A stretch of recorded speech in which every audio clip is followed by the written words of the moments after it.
How's it going, everybody? It's Ben from the Ben and Bev channel, and today we're going to be bringing you a spoiler-free review of Spider-Man No Way Home.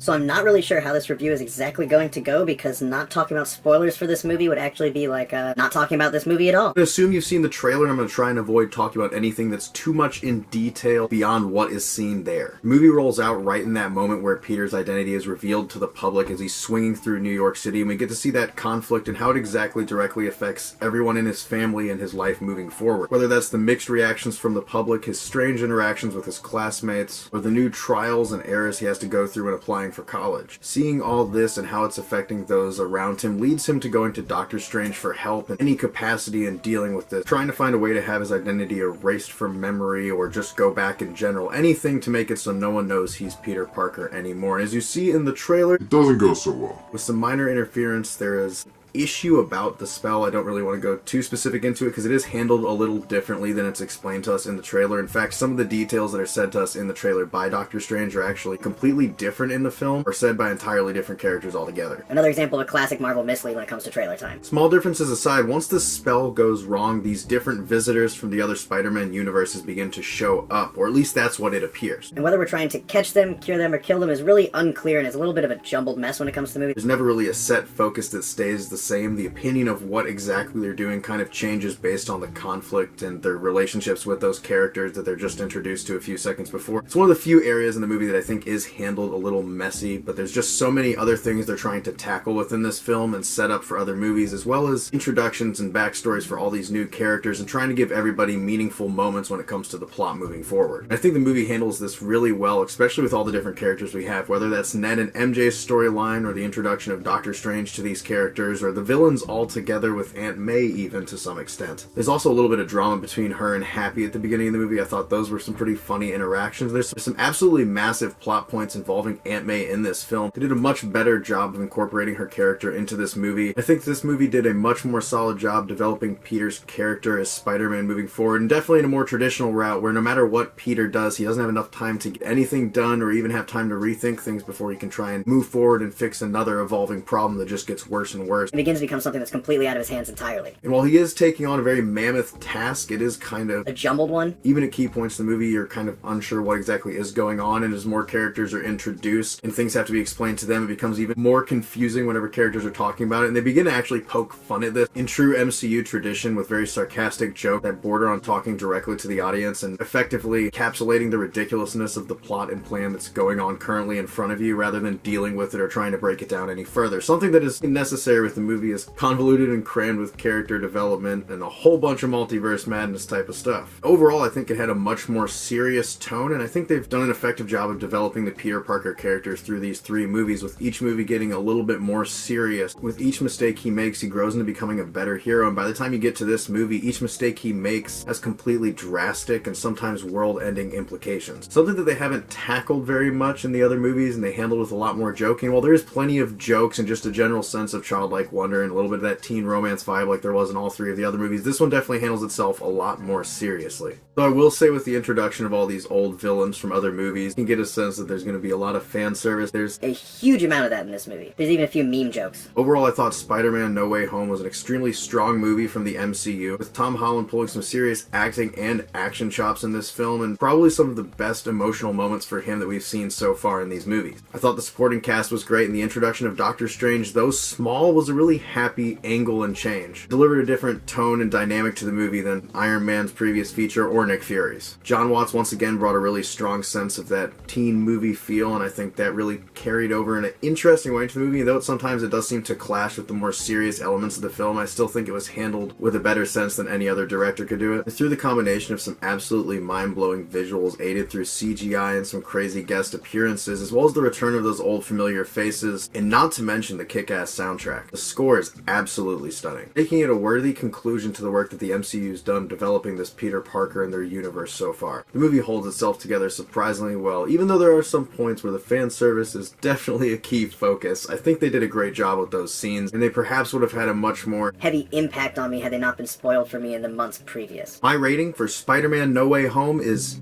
unknown. I honestly don't know what to give it right now. I just want to see it one more time in theaters, maybe a couple more times before I give it a straight number. I know I usually just give one off the bat, but something about this movie makes me feel like I need to watch it again to make sure the things that I thought were missing were actually missing. As much as I am a fan of nostalgia and fan service and all those things, as much fun as this movie is for those things, I don't think it should be nearly as much of the movie as it was in this film. You know, just things happen in this movie, and you love that they happen, but in your head you're just like, was it necessary? I think the strongest of this Spider-Man trilogy so far has been Far From Home. Just the whole Mysterio twist and everything in that was handled like a perfect pretzel. I think in this pandemic era, also part of it was nostalgia rush. Make people happy, and it did do that. Amazing movie to see in theaters. I highly suggest it. See it on a big screen with good speakers. Sit in the best seat you can. Sit in any seat you can. Just get out there, go see it. Until next time, everybody. Ben and Bev, out.